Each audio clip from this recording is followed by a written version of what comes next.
this is going to be a quick idea how not to lose and find very quickly documents from your washing machine, dryer, refrigerator.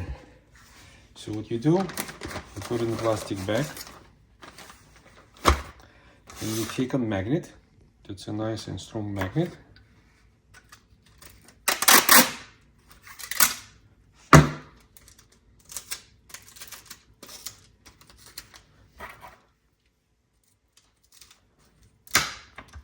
Okay.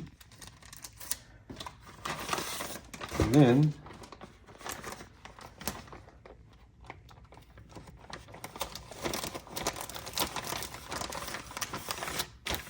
you attach magnet to the plastic bag.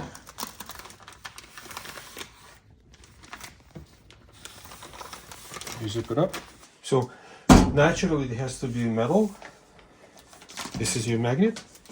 And what you do, you just attach to the sidewall. Why you need a piece of tape? So when you detach it, it won't fall. And that's it.